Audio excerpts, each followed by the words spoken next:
हर parent चाहता है कि उसका बच्चा एक अच्छा इंसान बने, इंटेलिजेंट हो, काइंड हो और दुनिया में अपनी एक पहचान बनाए। लेकिन क्या हर बच्चे का एक जैसा बनना पॉसिबल है? नहीं है, क्योंकि हर बच्चा एक अलग एनवायरनमेंट में बड़े होते हैं, जहां हमारे बिहेवियर, हमारी समझदारी और आसपास का माहौल सब कुछ बहुत अलग होता है। अगर हम पेरेंटिंग को एक सीखने लायक स्किल समझें और ये समझने की कोशिश करें कि बच्चों का ब्रेन और इमोशंस कैसे डेवलप होते हैं, तो हम उन्हें और ज़्यादा समझदारी के साथ परवरिश दे पाएंगे। इससे बच्चे के अंदर चाइल्डहुड ट्रॉमा कम होगा, वो और ज़्यादा प्रोडक्टिव और खुश रहेंगे अपने लाइफ में। हम अक्सर यही सोचते हैं कि बच्चे भगवान की देन होते हैं और जब नेचुरली आए तो हमें एक्सेप्ट कर लेना चाहिए। लेकिन एक पेरेंट, स्पेशली माँ, कितनी प्रिपेयर्ड है उस जर्नी के लिए, रिस्पॉन्सिबिलिटी को आगे बढ़ाने के लिए, ये समझना भी बहुत ज़रूरी है। क्योंकि माँ के साथ बच्चे का 9 महीने का सफ़र सिर्फ एक फिजिकल सफ़र नहीं होता, बल्कि एक गहरा इमोशनल जर्नी की शुरुआत होती है। अगर माँ मेंटली प्रिपेयर नहीं है तो उसे कभी भी बच्चे लेने के लिए फोर्स नहीं करना चाहिए, क्योंकि उसमें सबसे ज़्यादा नुकसान माँ और होने वाले बच्चे को ही होता है। इसीलिए बेबी होने से पहले एक मेंटल प्रिपरेशन बहुत ज़रूरी है, क्योंकि एक बार बच्चा आ गए तो वो हमारी ज़िंदगी का हिस्सा बन जाते हैं और हमारा हर बिहेवियर उनके कैरेक्टर पर एक डीप इम्पैक्ट छोड़ता है। आजकल के पेरेंट्स किताबें पढ़ते हैं, लेक्चर सुनते हैं और हर रोज़ यही सोचते हैं कि मैं अपने बच्चे को और बेहतरीन संस्कार कैसे दे पाऊँ। और जब इतनी कोशिश के बावजूद बच्चे हमारे हिसाब से बिहेव नहीं करते हैं तो हम उन पर उंगली उठा देते हैं। मगर क्या हमने कभी रुककर सोचा है कि वो बच्चा इस स्टेट तक कैसे पहुंचा? शायद नहीं, क्योंकि दूसरों को ब्लेम करना हमारे लिए सबसे इजी होता है। तो चलिए आज के आरसीए एपिसोड में हम बात करते हैं उन रूट कॉजेस की जहां एक इंसान का कैरेक्टर, इमोशंस और कनेक्शंस तैयार होते हैं। अक्सर हम सोचते हैं कि हमारी बच्चों की कंडीशनिंग तब शुरू होती है जब वो थोड़ा बड़े हो जाते हैं, बोलने लगते हैं, समझने लगते हैं।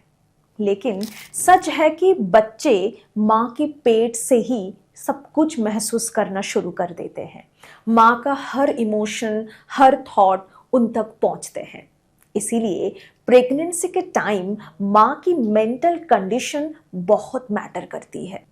जब माँ खुश होती है, शांत होती है और दिल से अच्छा महसूस करती है, तो वो फीलिंग्स सीधा बच्चे तक पहुँचती है।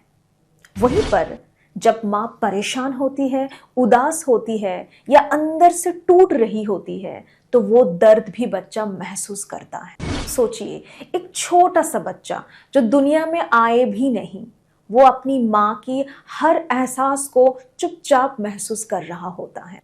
इसीलिए पुराने समय में लोग गर्भ संस्कार करते थे, क्योंकि वो समझते थे कि माँ का गर्भ सिर्फ शरीर का हिस्सा नहीं होता, बल्कि वो जगह होता है जहाँ से नया जीवन दुनिया को महसूस करना शुरू करते हैं। पर एक और बात जो आजकल हम अक्सर भूल जाते हैं कि प्रेगनेंसी सिर्फ माँ की जिम्मेदारी नहीं होती। माँ भी तो एक एनवायरनमेंट के अंदर रहती है, जहां उसके हस्बैंड, सास ससुर, पेरेंट्स और आसपास के लोग मिलकर एक पूरा माहौल बनाते हैं। अगर वो माहौल प्यार भरा और सपोर्टिव है तो माँ अपने आप खुश रहेगी। पर अगर घर में कलेश है, इमोशनल डिस्टर्बेंस है, तो माँ चाहे कितनी भी कोशिश करे खुश रहने की या खुद को खुश दिखाने की, बच्चा असली फीलिंग को महसूस कर पाते हैं, क्योंकि बच्चा माँ के शब्द को नहीं बल्कि उनके एहसास को महसूस करते हैं। इसीलिए बच्चे के पालन पोषण का पहला कदम बच्चे से नहीं बल्कि उनके माँ से शुरू होता है। पूरे परिवार को मिलकर माँ को खुश और महफूज रखना चाहिए। माँ को सिर्फ अच्छा खाना नहीं बल्कि अच्छा माहौल देना बहुत ज़रूरी है, क्योंकि अच्छा खाना बच्चे के शरीर को बनाता है, लेकिन माँ की इमोशनल हेल्थ बच्चे की आत्मा को तैयार करते हैं। जब बच्चा पैदा होता है तो उसकी पूरी दुनिया सिर्फ घर होता है, यानी उसकी फैमिली। शुरुआती 7 से 10 साल में उसका दिमाग 95% तक डेवलप होता है और उस समय बच्चे सिर्फ सुनता नहीं बल्कि वो देखता है, महसूस करता है, ऑब्जर्व करते हैं।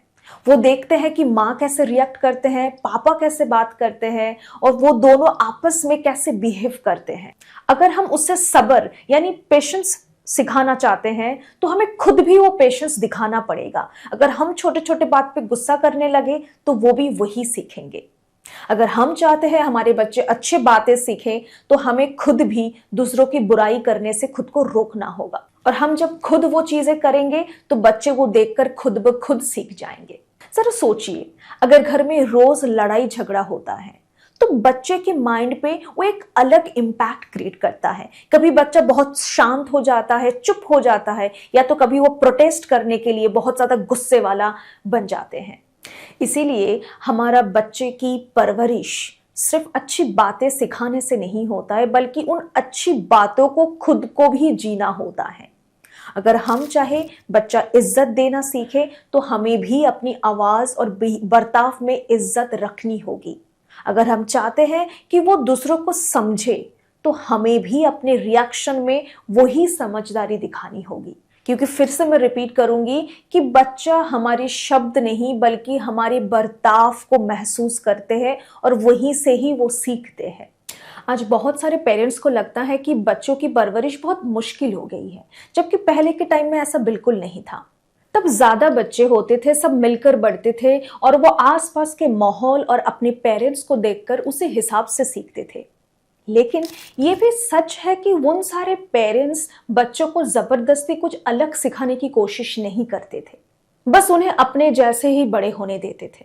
लेकिन आज हम सब न्यूक्लियर फैमिली में रहते हैं और सोशल मीडिया से पूरी दुनिया से जुड़े हुए हैं। हम दूसरे देशों की बच्चों को देखते हैं और ये सोचते हैं जो हमारे साथ गलत हुआ है बचपन में वो हम आगे रिपीट ना करें।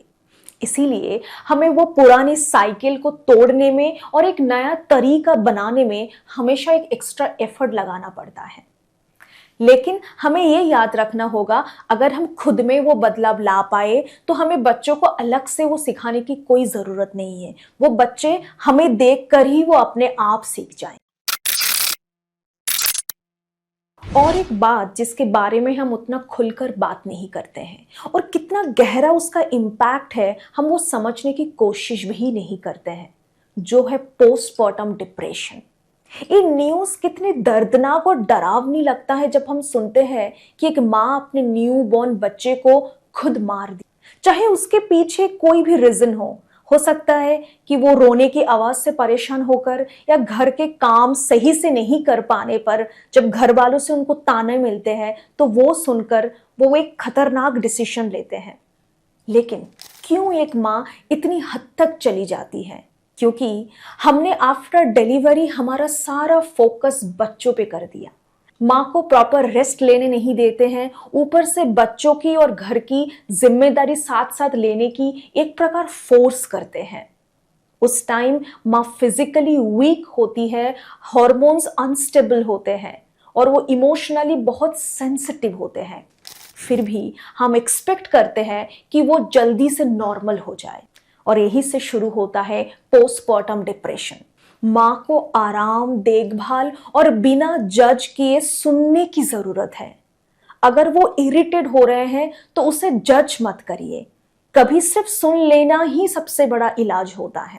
इसीलिए एक घर वालों की जिम्मेदारी है कि अगर उनको लगे कि माँ बहुत ज्यादा डिप्रेशन से गुजर रहे हैं तो उनको प्रोफेशनल हेल्प भी लेना चाहिए। उसमें शर्म की कोई बात नहीं।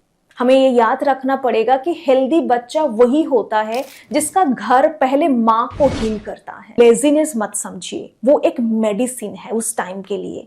तो आफ्टर डिलीवरी हर माँ को प्रॉपर रेस्ट लेने देना बहुत जरूरी है और घर वालों की ही जिम्मेदारी है।